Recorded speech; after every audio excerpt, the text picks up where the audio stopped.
Cet enregistrement est la lecture de Le garçon et sa privation, 1909-1932, premier livre du premier volume de la série Surnaturel, la vie de William Branham, dont Owen Jorgensen est l'auteur.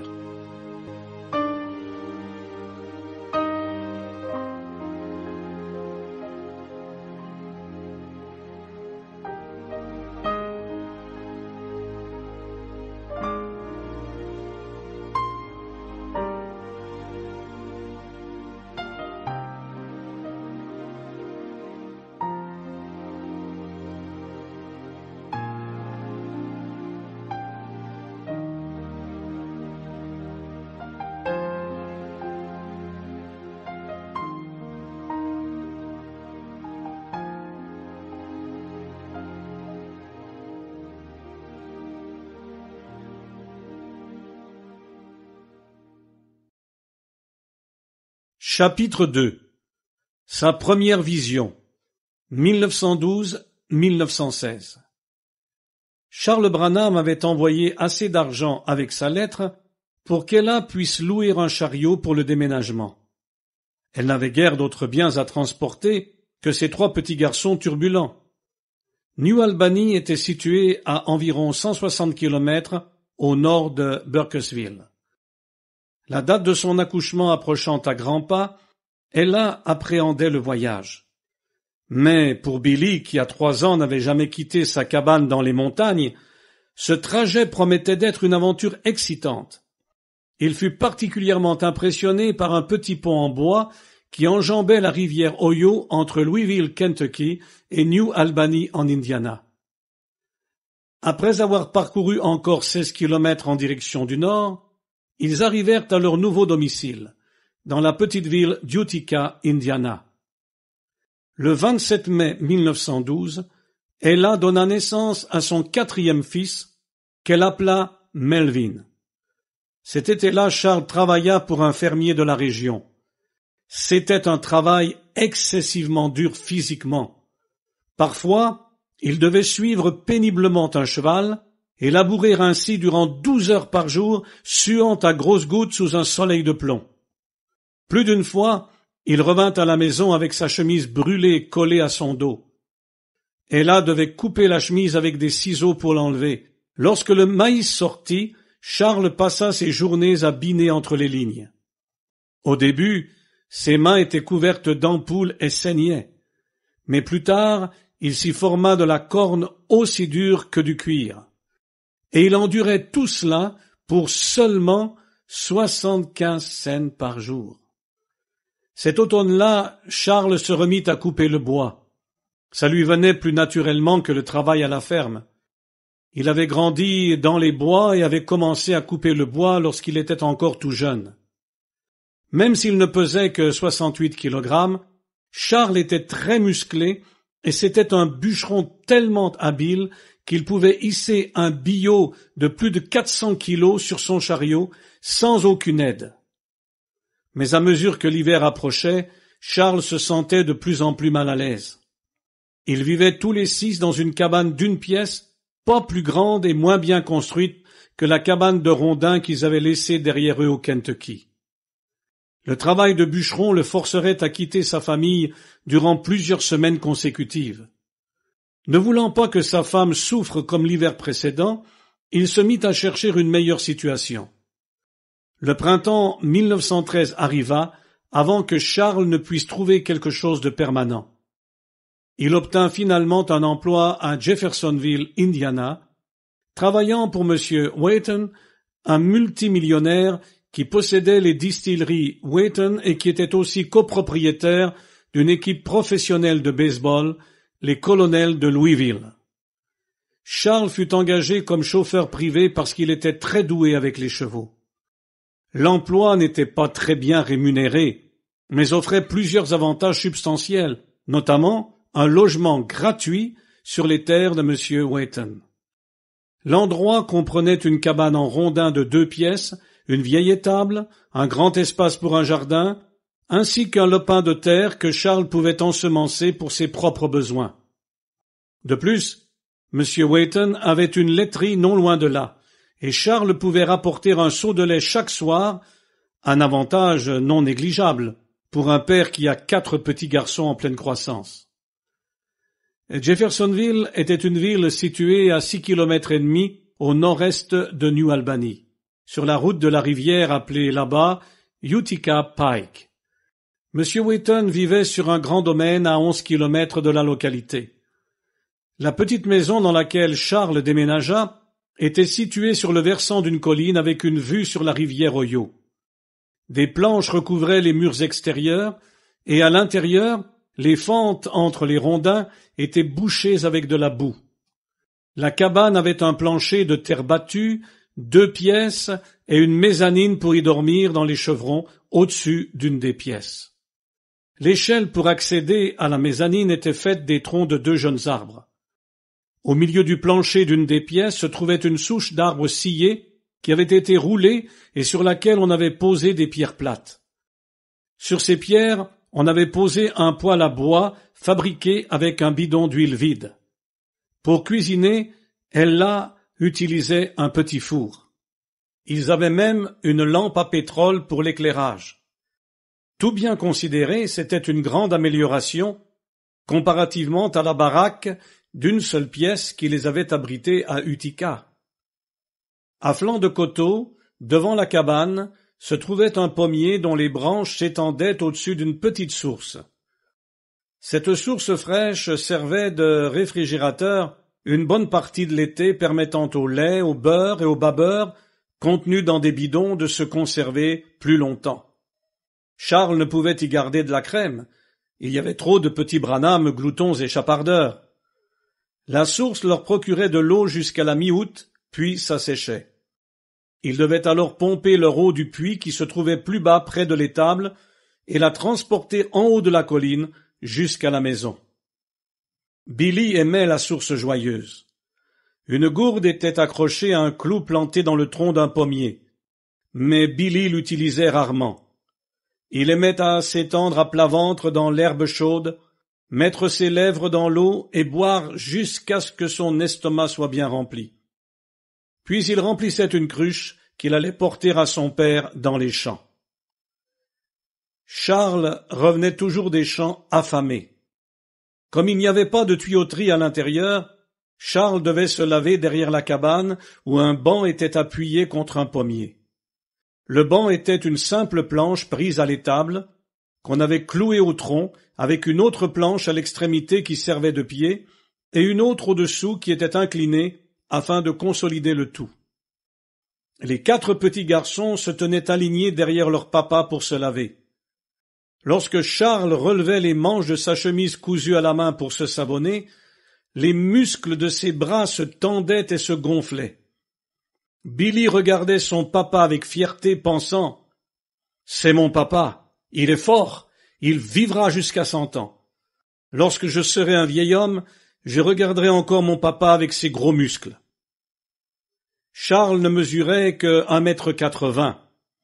Billy avait hérité de son père ses cheveux foncés et bouclés, ainsi que sa beauté irlandaise, mais pas sa carrure puissante.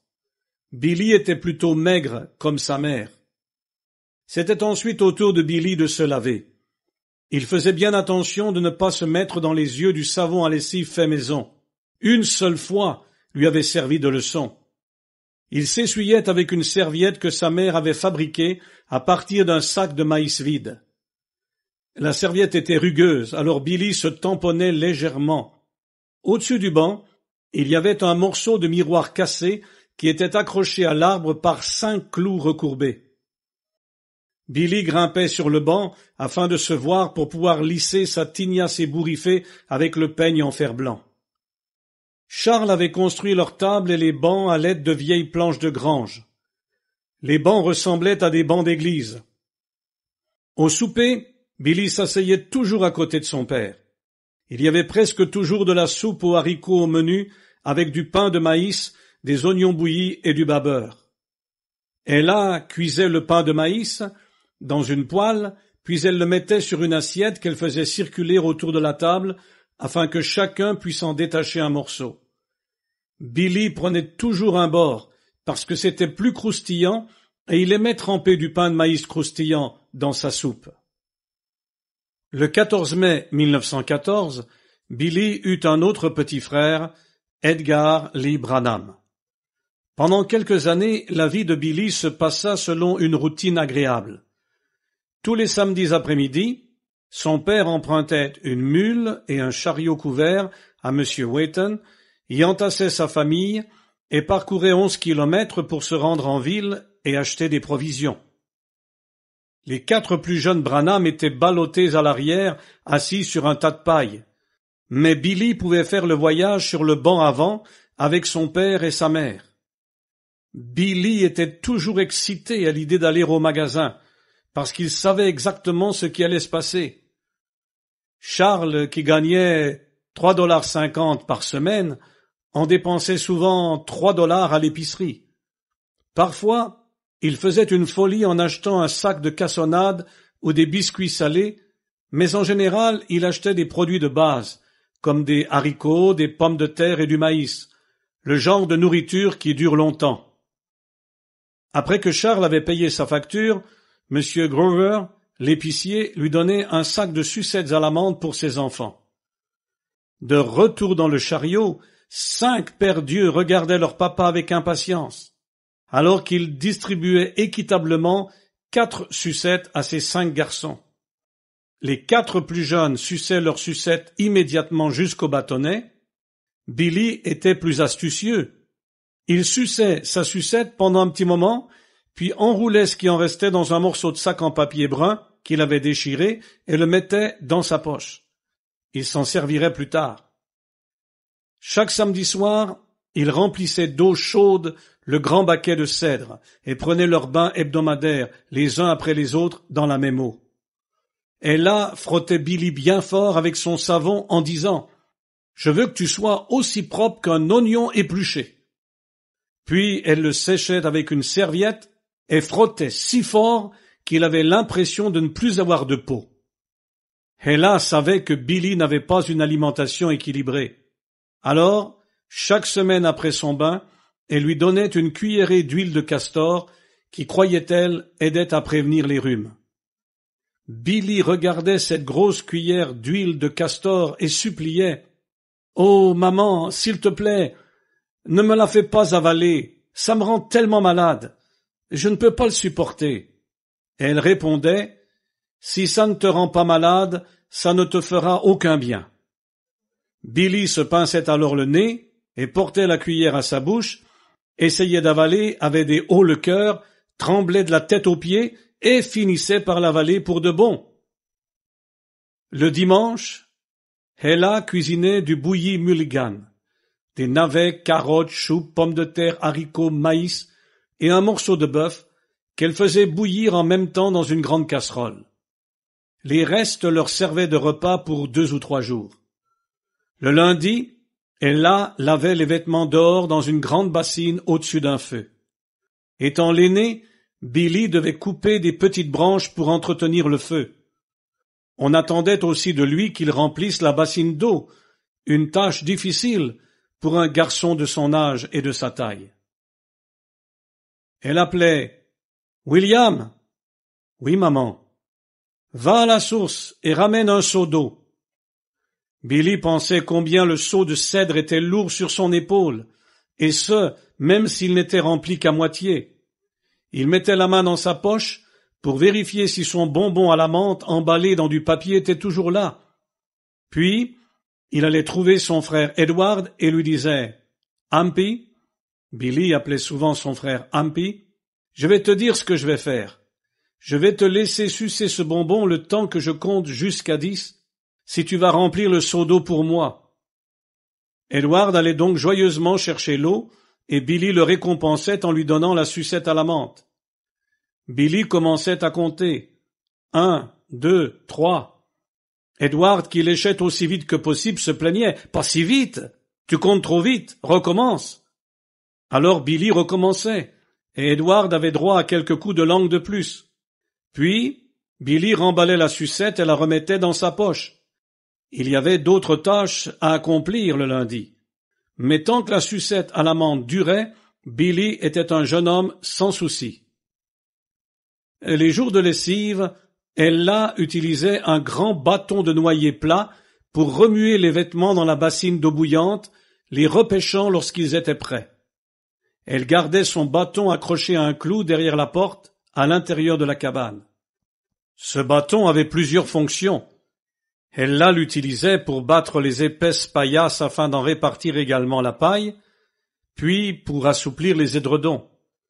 Charles l'utilisait aussi comme verge pour punir. Parfois, lorsqu'un des garçons avait fait quelque chose de mal et s'attendait à recevoir une fessée, le bâton disparaissait mystérieusement. Mais Charles trouvait toujours moyen de s'en passer, utilisant à la place la courroie de son rasoir, qui était en fait une vieille ceinture, ou encore la sangle de son fusil. Tous les petits Branham reçurent une certaine éducation dans leur cabane au fond des bois, courant autour de leur père aussi vite qu'ils le pouvaient, pendant qu'il leur chauffait les fesses. Charles appelait cela « faire sortir d'eux le diable ». Une fois, Edward conçut un plan espiègle. « Billy, dit-il, maman et papa sont en train de désherber au jardin. Si tu vas chercher du sucre, je prendrai les biscuits salés et nous nous retrouverons dans la grange. » Billy trouva ça juste. Ella gardait la cassonade dans une boîte dans la cabane. Elle en mélangeait souvent avec de l'eau pour faire de la mélasse qu'ils versaient sur leurs crêpes le matin. Billy se faufila donc dans la cabane, prit une pleine poignée de sucre et se mit en route pour la grange. Le jardin était à mi-chemin en descendant la colline entre la maison et la grange. Charles s'était redressé et essuyait la sueur de son front avec son mouchoir à carreaux rouges et blancs. Il remarqua que son fils aîné marchait le bras raide, comme s'il cachait quelque chose. Charles dit « Où vas-tu, William ?»« Je descends à la grange. »« Qu'as-tu dans la main ?» Billy pensa « Il essaya d'être évasif. »« Quelle main ?» Charles dit « Viens ici. » Pendant longtemps après cela, Billy n'eut plus envie de cassonade. À la fin du mois d'août 1916, après qu'une moissonneuse à vapeur eut fini de battre le grain, Ella bourra toutes ses paillasses de paille fraîche. Ce soir-là, peu après que les garçons furent allés au lit dans la mezzanine, Billy se mit à crier comme si un spectre avait touché sa joue. Ella se précipita vers l'échelle et appela « Billy, pour l'amour du ciel, qu'est-ce qui ne va pas ?»« Maman, il y a quelque chose dans mon lit. »« C'est seulement une sauterelle qui est prise dans la nouvelle paille. Maintenant, calme-toi et dors. »« Maman, je ne peux pas dormir avec cette sauterelle qui saute partout. » Ella prit la lampe à pétrole et grimpa à la mezzanine, afin que Billy puisse la voir ouvrir sa paillasse sur le côté, fouiller dans la paille fraîche et en retirer la sauterelle incriminée. Il la fit sortir par une fente, là où il y avait un interstice entre le mur et le toit. Plus tard, Ella rit en racontant cet incident à Charles. Mais elle ne put confier à son mari ses profondes inquiétudes à propos de Billy. Il était tendu ces derniers temps et ne digérait pas bien. À plusieurs reprises au cours de ce dernier mois, il s'était plaint de maux d'estomac après les repas et avait des reflux gastriques. Était-il nerveux parce qu'il allait bientôt commencer l'école? Ou bien était-ce autre chose qui le dérangeait? Était-ce lié au fait que son père buvait? En septembre, Billy et Edward commencèrent l'école ensemble. Billy avait 7 ans et demi. Même s'il avait 11 mois de plus qu'Edward, on aurait pu les prendre pour des jumeaux en raison de leur taille, car Edward était à peine plus petit. Billy n'avait pas de vêtements pour l'école. Pendant l'été, il s'était promené nu-pieds sans chemise, portant une vieille salopette maintes fois rapiécée et raccommodée. La famille ne pouvait s'offrir de nouveaux vêtements, alors Ella improvisa. Elle prit le veston que Charles avait porté le jour de leurs noces, le coupa et le transforma en une paire de pantalons. Charles revint à la maison avec des chaussettes blanches et une paire de baskets d'occasion qui allaient à peine. Et ceci compléta la garde-robe de Billy. Lorsqu'Ella eut fini de l'habiller pour sa nouvelle aventure, elle dit « Maintenant, regardons de quoi tu as l'air. Elle recula de quelques pas pour évaluer son œuvre. Il n'avait que la peau sur les os, et avait l'air si petit. On aurait dit qu'il venait d'une autre époque, avec ses cheveux hirsutes qui lui tombaient dans le cou, ses pantalons faits main et ses baskets de seconde main. Elle a souri et dit « Tu ressembles à un vrai petit gars du Kentucky. » Elle avait fait de son mieux avec ce qu'elle avait. Malheureusement, son fils aîné allait devoir aller à l'école sans chemise.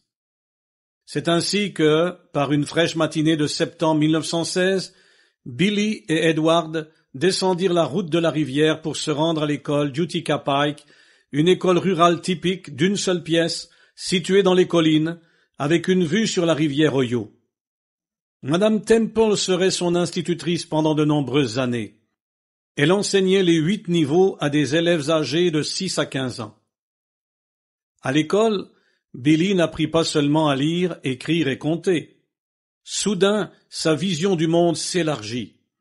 Alors qu'il était assis en classe, il eut le temps de se comparer aux autres enfants. La différence lui sauta aux yeux. Ses camarades étaient des enfants de la campagne comme lui, mais ils portaient tous de beaux vêtements et des chaussures qui leur allaient. Et ils portaient tous des chemises. Pour dîner, ils mangeaient des sandwichs et avaient des biscuits ou du gâteau pour le dessert. Billy, lui, mangeait des haricots. Et certains jours, il ne mangeait rien du tout. Il commença à réaliser que sa famille était pauvre. Dès le début, Billy fut traité d'étranger par les garçons plus âgés. Ils l'appelaient « mangeur de maïs » et se moquaient de lui parce qu'il parlait avec le drôle d'accent typique des montagnards du Kentucky. Et ils se moquaient de son aspect déguenillé. Quelques semaines après le début de l'école, Billy et d'autres garçons de son âge décidèrent de passer un après-midi à pêcher à l'étang de glace derrière la cabane des Branham. Ils l'appelaient l'étang de glace, parce que chaque hiver, M. Wheaton y coupait des blocs de glace, les mettait dans de la sciure, puis les utilisait l'été dans les glacières de sa laiterie. Billy était excité à l'idée que les garçons l'associent à leur plan. Non seulement il adorait la pêche, mais encore il désirait ardemment faire partie de la bande. Après l'école, Billy courut chez lui, pressé de descendre sa canne à pêche, fabrication maison, de la mezzanine. Ses espadrilles étaient trop petites et une ampoule douloureuse s'était formée sur son gros orteil. Toute la journée à l'école, son ampoule l'avait dérangé. Chaque fois qu'il bougeait le pied, son orteil lui faisait si mal qu'il ne pouvait se concentrer sur ses travaux d'école. Maintenant, dans sa hâte et son excitation, il oublia la douleur. Il se rua dans la cabane et avait à peine posé un pied sur l'échelle qu'une main ferme l'agrippa à l'épaule. Son père le retourna vers lui. « Billy, j'ai un travail important à te confier cet après-midi.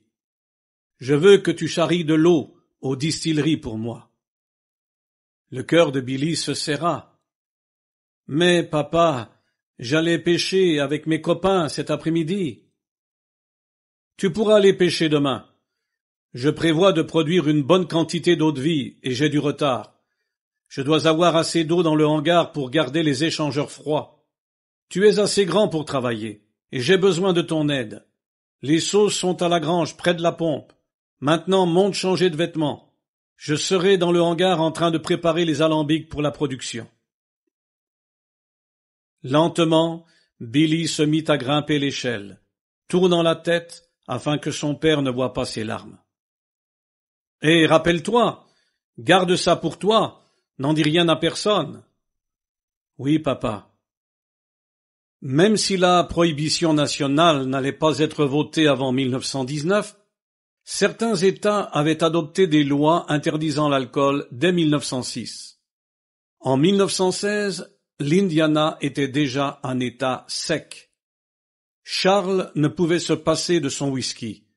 Puisqu'il n'avait pas les moyens de s'en procurer au marché noir, lui et un voisin, M. Dornbush, construisirent leur propre distillerie dans le hangar derrière la maison pour préparer leurs boissons. Après avoir vendu leur surplus à des voisins assoiffés et empoché un petit peu d'argent, ils avaient décidé de construire une autre distillerie, Ce soir-là, ils allaient faire fonctionner les 2 distilleries et il fallait que tout soit prêt.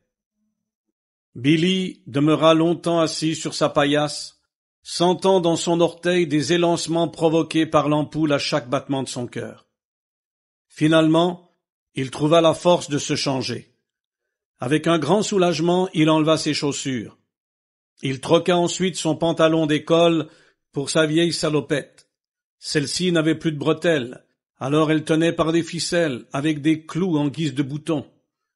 Les clous entraient facilement dans les boutonnières, et une fois qu'ils étaient tournés sur le côté, ils n'en ressortaient pas.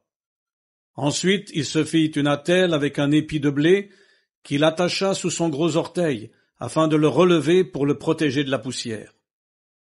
Lentement, il descendit l'échelle et boitilla jusqu'au puits situé en bas de la colline près de la grange.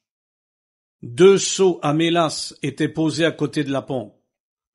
Billy les remplit. Chaque seau contenait 2 litres d'eau, et c'était tout ce que ses muscles de 7 ans pouvaient soulever par les poignées de ficelle. L'après-midi était chaud et parfaitement calme. Il n'y avait pas un souffle d'air qui ondulait l'herbe sèche toute jaune. Comme il descendait le sentier, Billy entendit des rires venant de l'étang de glace, pas très loin de là. Ses copains étaient déjà là, pêchant, racontant des plaisanteries, s'amusant bien. La déception de Billy explosa en un torrent de larmes. À mi-chemin de la colline, près du jardin, Billy s'assit à l'ombre d'un grand peuplier argenté. Des traces de boue maculaient ses joues, là où les larmes avaient coulé. Il gémit. N'est-ce pas horrible, tous ces garçons qui sont là, à la pêche, pendant que je reste à la maison à charrier de l'eau. Il entendit alors un son, comme le bruissement du vent dans les feuilles. Mais Billy ne sentait pas de brise. Il pensa, qu'est-ce que c'est? Et il regarda alentour. Les feuilles qui venaient de tourner au brun étaient parfaitement immobiles. Il ne pouvait percevoir nulle part le moindre souffle. Il continua à maugréer. Leurs papas ne font pas cela. Pourquoi devrais-je charrier de l'eau à ces distilleries? Il entendit à nouveau le bruissement des feuilles. Bondissant sur ses pieds, il regarda les branches au-dessus de lui, mais ne vit rien bouger. Il rouspéta encore un petit peu, puis prit les seaux et commença à monter le sentier, son attelle laissant des traces bizarres derrière lui. Il n'avait marché que sur une petite distance lorsqu'il entendit à nouveau ce bruit. Plus fort qu'avant. Billy se retourna. Et cette fois, il le vit. Un tourbillon de vent tournoyait dans les branches, à mi-hauteur de l'arbre. Ce phénomène en soi n'était pas étrange. Les tourbillons étaient chose commune en automne. Il en avait souvent vu parcourir les champs, soulever un tas de feuilles, puis les faire tourbillonner un peu plus loin. Mais ces tourbillons étaient toujours en mouvement et ils se déplaçaient. Ce tourbillon semblait pris au même endroit. Fasciné, Billy regardait les feuilles vertes, brunes et or bruire et tournoyer. Soudain, une voix s'échappa de l'arbre, une voix profonde et sonore qui dit « Ne bois jamais, ne fume, ni ne souille ton corps d'aucune façon. Il y aura un travail à faire pour toi lorsque tu seras plus âgé. » Billy entendit ces mots aussi distinctement que si cela avait été son père qui lui parlait. Mais ce n'était pas la voix de son père. Il n'avait jamais entendu une voix aussi impressionnante. Laissant tomber ses seaux, il se mit à courir vers la cabane en criant de toutes ses forces. Ella le prit dans ses bras. « Billy, que se passe-t-il? T'es-tu fait mordre par un serpent ?» Elle pensait que son fils avait peut-être marché sur la tête d'une vipère cuivrée, un serpent venimeux de la région, en passant près du jardin. « Non, maman, » balbutia-t-il tout en pointant le bas de la colline en direction du jardin. « Il y a un homme dans cet arbre là-bas. »« Oh, Billy, Billy, allez, t'es-tu arrêté et t'es-tu endormi ?»« Non, maman, il y a un homme dans l'arbre, et il m'a dit de ne jamais boire ni fumer. » Elle rit de cela. Elle serra son fils dans ses bras et l'embrassa sur le front pour le calmer. Mais Billy restait surexcité et ne se calmait pas. Elle le mit donc au lit et courut chez le plus proche voisin qui avait le téléphone pour appeler un médecin. Après avoir entendu l'histoire, le docteur dit « Ce garçon est seulement nerveux, ça lui passera. » Ce soir-là, au souper, Billy répéta son histoire. « Il y a un homme dans cet arbre, et j'ai entendu ce qu'il m'a dit, et je ne passerai plus jamais là-bas. » Et il n'y retourna plus jamais. À partir de ce jour-là, chaque fois qu'il devait aller à la grange, il contournait le peuplier et passait à l'extrémité du jardin. 2 semaines plus tard, Billy et Edward étaient devant la cabane, en train de jouer aux billes sous le pommier, lorsque soudain Billy sentit quelque chose d'étrange venir sur lui, une pression qui le fit frissonner, comme si une sorte d'énergie invisible l'avait entouré. Il leva les yeux. C'était comme si la rivière Ohio lui semblait plus proche qu'auparavant. Alors que Billy regardait en aval de la rivière vers Jeffersonville, le paysage changea devant ses yeux. Un pont se formait de la berge jusqu'à l'autre côté de la rivière, pièce par pièce. La construction avançait de façon accélérée. Ce n'était pas comme les ponts bas et plats qu'il avait traversés en venant habiter en Indiana. Ce pont avait l'air immense, avec de grands arcs de fer sur le dessus. Billy n'avait jamais rien vu de pareil. Regardant de plus près, il aperçut des hommes qui travaillaient très haut dans la superstructure. Puis il vit une travée se briser. Des hommes tombèrent du haut des arcs comme au ralenti. Billy les compta alors qu'ils tombaient. Il vit 16 hommes disparaître dans l'eau trouble. Laissant tomber son sac de billes, Billy partit en direction de la maison en hurlant. Ella fit de son mieux pour le calmer. Lorsqu'il put enfin raconter ce qui s'était passé, elle dit « Mais Billy, tu as seulement rêvé. » Billy insista « Non, maman, j'ai eu un pressentiment, puis j'ai regardé vers la rivière et j'ai tout vu. Oh, maman, j'ai peur. » Charles donna son opinion. « Le garçon est seulement nerveux, comme l'a dit le médecin. » Mais Ella n'en était pas si sûre.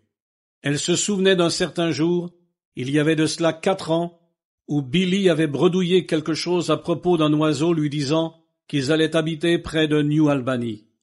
Chose étrange, cela s'était avéré vrai. Un pont sur la rivière, ces hommes qui mouraient, et si un jour ça arrivait? Elle nota l'incident en pensant « On verra bien ».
Cette œuvre est protégée par des droits d'auteur. Copyright 2014. Tous droits sont donc réservés. Toute représentation ou reproduction intégrale ou partielle doit premièrement faire l'objet du consentement de l'auteur. La présente traduction française a été réalisée, éditée et publiée avec la permission de l'auteur par Publication Lumière du Soir, 16 rue du Pont, Warden, Québec, J01 2M0, Canada.